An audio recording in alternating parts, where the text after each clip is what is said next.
Starting as a florist, I started in 1988, and there was very little collaboration. You know, florists wouldn't really share their secrets with anybody, and there was no internet to go and kind of find out what other people were doing.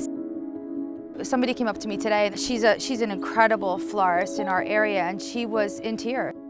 She says, I've been angry, I've been tired, I've been frustrated, I'm working my rear off, I have no break.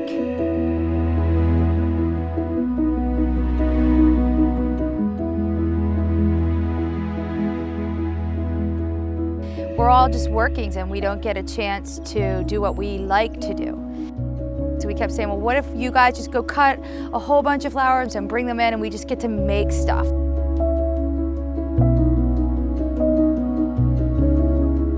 My role in all this is to try to keep things moving and organized as a wedding planner. That's kind of what I do.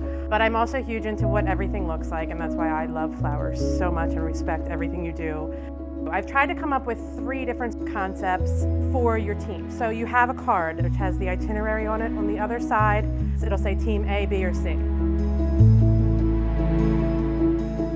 We wanted it to be something where you guys get away from your mom life, from your work life, from all of the normal everyday stuff, and come just remember why you started doing this in the first place.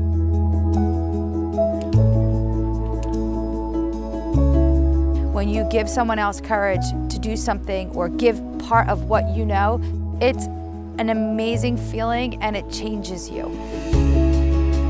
This design sanctuary, the purpose is to bring people back to why they do this. It's certainly not to be rich, because there's so many other jobs you could do and make money. So come back to really realize you are an artist and you do love what you're doing. And I think that's the goal of Design Sanctuary.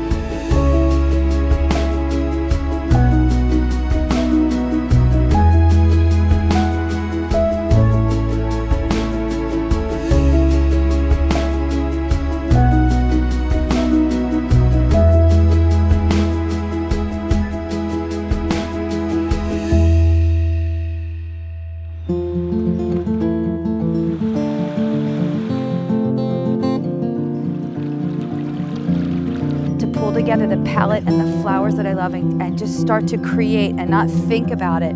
That's my joy.